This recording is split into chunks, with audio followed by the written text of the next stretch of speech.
தமிழ்நாட்டை படையெடுத்து நம்மை ஆட்சி செய்து கொண்டிருந்த தெலுங்கர்கள் தங்களை திராவிடர்கள் என்று அழைத்துக் கொண்டார்கள். ஆளப்போறான் தமிழன் என்று சொன்னார்கள். ஆனால் விஜய் தமிழன் அல்ல. தமிழின் வரலாறு, தமிழ் ஆன்மீகம் என்பது நாம் இந்துக்கள் அல்ல, நாம் சமணர்கள். தமிழக அரசியல், இந்திய அரசியல், உலக அரசியல் என்று அனைத்தையும் அறிந்து கொண்டு தெளிவான சிந்தனையோடு இவர்கள் களம் காண்கிறார்கள். நம்மை இப்போது ஆண்டு கொண்டிருப்பவர்கள் திராவிட இயக்கத்தினர், திராவிடர்கள். ஆனால் தமிழர்கள் யார்? தென்னிந்தியாவை திராவிடம் என்று சொல்லுவார்கள். அதாவது மூன்று பக்கமும் கடலால் சூழப்பட்ட இடம்தான் அது. தரையிடம், சுத்திரம் கடல் இருக்கிறதால அந்த சிறிய குறுகிய நிலப்பரப்பை தரையிடம். அது தரைன்றது சமஸ்கிருதத்தில் திரான்னு வரும். திராவிடம், திராவிடம் அப்படின்னா தென்னிந்தியா தான் திராவிடம்.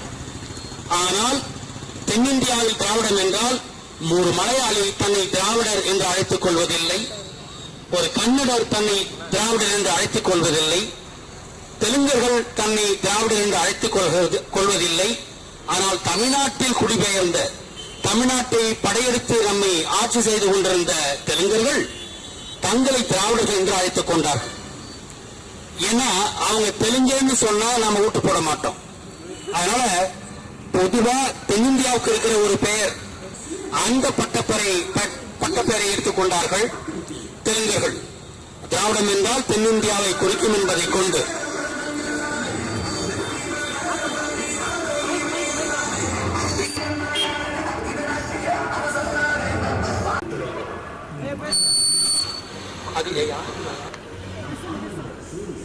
ஒரு பாட்டு பாடி போயிட்டு இருந்தது. விஜயோட பிரச்சார வாகனம். ஆளப்போறான் தமிழ் என்று சொன்னார்கள். ஆனால் விஜய் தமிழன் அல்ல, விஜய் கன்னட தெலுங்கு என்றார். அவர் தமிழர் இல்லை. நாங்கள் உறுதியாக அதை பற்றி வீடியோ எல்லாம் செஞ்சிருக்கோம். அவர் தமிழர் இல்லை, ஆனால் ஆளப்போறான் தமிழர் என்று பழைய தான் எம்ஜிஆர் தமிழர் இல்லை, ஆனால் தமிழர் என்று அவர் ஆண்டு விட்டு போய்விட்டார். கன்னட பெண் ஜெயலலிதா, அவரும் தமிழர் இல்லை, நம்மை ஆண்டு விட்டு போய்விட்டார். அதன் பிறகு கருணாநிதி, அவரும் தெலுங்கர் தான், நம்மை ஆண்டு விட்டு போய்விட்டார். தமிழருக்கென்று தனித்த அடையாளம் உண்டு. உலகின் மூத்த குடி தமிழர்கள் தான். ஆமாம், உலகின் மூத்த குடி தமிழர்கள் தான். உலகின் மூத்த மொழியும் தமிழ் மொழிதான். அனைத்து மொழியும், மலையாளம் கூட தமிழிலிருந்து வந்த மொழிதான் 500 வருடங்களுக்கு முன்பு. ஆக தமிழ் தான் எல்லாத்துக்கும் மூத்த ஒரு மொழி, மூத்த இனம் எல்லாம் இருந்தும் கூட நாம் இங்கே திராவிடர் என்று அழைக்கப்படுகிறோம். நம்முடைய தனித்த அடையாளத்தை நம்மை மறைத்து விட்டார்கள். அதற்கு ஒரு சதி நடந்தது. 1920ஆம் ஆண்டுதான் RSS என்ற அமைப்பு தோற்றம் கொள்கிறது. அதே 1920ஆம் ஆண்டுதான் திராவிட இயக்கமும் தோற்றம் கொண்டது. ஒரே சமயத்தில் 1920இல் RSS தோன்றுகிறது. அதே ஆண்டுதான் திராவிடம் தோற்றம் கொள்கிறது. ஆக ஆரிய திராவிடம் ரெண்டுமே தமிழரை வீழ்த்துவதற்காக வந்த சக்திகள் தான். எனவே அன்னையிலிருந்து இன்னை வரைக்கும் நம்மளை திராவிட இயக்கங்கள் ஆண்டு கொண்டிருக்கின்றன. திராவிட இயக்கங்கள் தெலுங்கர் இயக்கங்கள் தான். அவர்கள் திராவிடம் என்றால் தென்னிந்தியாவை குறித்தாலும் நம்மை பிராக்டிகலா இயக்கமா நம்மை ஆண்டு இருக்கிறவங்க தெலுங்கர்கள் தான். தமிழ்நாட்டை ஆளவில்லை. கடந்த 700 ஆண்டுகளாக மன்னராட்சி காலத்திலும் தெலுங்கு மன்னர்கள் தான் நம்மை ஆண்டார்கள். பிராமண சூழ்ச்சியால் சுதந்திரம் கிடைத்ததாக சொல்லப்படும். சுதந்திரம் என்ற சொல்லுக்கு வேற பொருள் உண்டு. சரி, நம்ம விடுதலை கிடைத்ததாக சொல்லப்படுகின்ற கடந்த 80 ஆண்டுகளிலும் கூட தெலுங்கர்கள் தான் நம்மை ஆண்டு கொண்டிருக்கிறார்கள். சில சமயம் பிராமணர்களும் ஆண்டிருக்கிறார்கள். தமிழர்கள் இதுவரை தமிழ்நாட்டை ஆளவில்லை. எனவே இந்த சூழ்ச்சிகளை எல்லாம் ஆய்வு செய்து களைந்து இதையெல்லாம் புரிந்து கொண்டுதான் இந்த சூழ்ச்சிகளை வீழ்த்துவதற்காகத்தான் 5ஆம் தமிழர் சங்கத்தை 6 ஆண்டுகளுக்கு முன்பு தாவித்தோம். தமிழர்களின் மீட்சிக்காகவும், தமிழ் மொழியின் மேன்மைக்காகவும், தமிழ் மொழியின் மலப்படுத்துவதற்காகவும் தான். தமிழ் மொழியை ஆரியர் நீச பாஷைன்னா தெலுங்கர்கள் வந்து காட்டுமிராண்டி மொழின்னா வந்து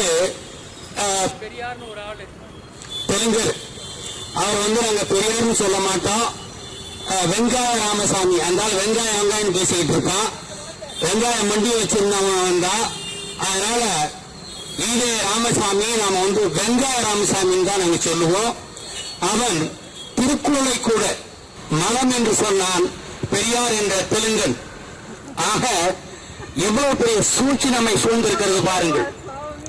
கடந்த 700 ஆண்டுகளாக மன்னராட்சி காலத்திலும் கடந்த 80 ஆண்டுகளாக மக்களாட்சி காலத்திலும் கூட தமிழர்கள் தமிழ்நாட்டை ஆளவில்லை.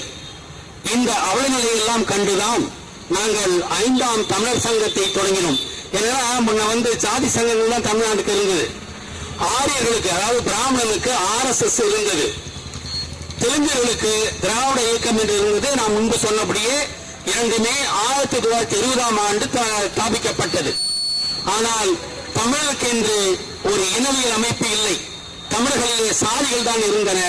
தமிழர்களை ஒன்றிணைக்கக்கூடிய ஒரு இனவியல் அமைப்பு இல்லாமல் இருந்தது. அதை கண்டுதான் 6 ஆண்டுகளுக்கு முன்பு 5ஆம் தமிழர் சங்கம் என்ற சங்கத்தை ஸ்தாபித்தோம். முதலாம் தமிழ் சங்கம் சிவனால் 20,000 ஆண்டுகளுக்கு முன்பு ஸ்தாபிக்கப்பட்டது குமரி கண்டத்திலே. அது 10,000 ஆண்டுகளுக்கு முன்பு விண்கல் விழுந்து அழிந்து விடுகிறது. அப்பொழுது முருகன் குமரிக்கண்டத்திலே இருந்து தப்பி வந்து தனது மக்களோடு கப்பலில் வந்து கதிர்காமத்திலே இலங்கை கதிர்காமத்திலே வந்து குடியேறுகிறார். முதலாம் தமிழ்ச்சங்கம் நீரூழியால் அழிக்கப்பட்டதால் அவர் 10,000 ஆண்டுகளுக்கு முன்பு 2ஆம் தமிழ்ச்சங்கத்தை ஸ்தாபித்தார். தமிழ் கடவுள் என்பது முருகன் தான். 12 உயிரெழுத்துக்கள், 18 மெய்யெழுத்துக்கள், 216 உயிர்மெய் எழுத்துக்கள் என்று திட்டமாக வடிவமைத்தவர் நமது எம்பெருமான் முருகன் தான். ஒரு நாளைக்கு ஒரு மனிதன் 21,600 முறை மூச்சு விடுகிறோம். மூச்சுதான் பேச்சாகிறது என்பதால் முருகன் 216 உயர்மை எழுத்துக்களை வரும்படி தமிழ் என்ற மொழியை உருவாக்கினார். அந்த மொழிக்கு அவர் பெயர் வைக்கவில்லை, அது மொழி என்று அழைக்கப்பட்டது. கிருஷ்ணன் 5,000 ஆண்டுகளுக்கு முன்புதான் தமிழுக்கு தமிழ் என்று பெயர் வைத்தார் என்று நாங்கள் ஆய்வு செய்து உறுதி செய்திருக்கிறோம். ஆக இப்படியாக தமிழுடைய எல்லாமே இப்ப தமிழ் திருக்குறள் பாத்தீங்கன்னா 2000 வருஷம் சொல்லிருப்பாங்க. ஆனா அதுல ஒரு கொடி வச்சு சொல்லிருப்பாங்க 2031 வருஷம் சொல்லிருப்பாங்க. அந்த 31 ஏன் அப்படி சொல்றாங்க? 3100 ரெண்டையும் கூட்டினா 5100 வருஷத்துக்கு முன்புதான் தமிழுக்கு தமிழ் என்று பெயர் வைத்தார்கள். அப்போதுதான் திருக்குறள் கிருஷ்ணரால் எழுதப்படுகிறது. இதெல்லாம் என்னுடைய அற்புதமான ஆய்வுகளின் வழியாக வெளிக்கொண்டு வந்திருக்கிறோம். தமிழின் வரலாறு, தமிழ் ஆன்மீகம் என்பது நாம் இந்துக்கள் அல்ல, நாம் சமணர்கள். ஆமணம் சமணம், சமண சமயத்தை ஸ்தாபித்தவர் முருகன். அவர் 10,000 ஆண்டுகளுக்கு முன்பு சமண சமயத்தை ஸ்தாபித்தார். அதுவே இப்பொழுது விஷ்ணு காலத்தில் அதாவது 4,000 ஆண்டுகளுக்கு முன்பு ஆசீவகம் என்ற புது பெயரை பெற்றது. நாமெல்லாம் உண்மையில் ஆசீவகர்கள் தான். நமது கடவுளைத்தான் இந்து மதம் திருடிக்கொண்டது.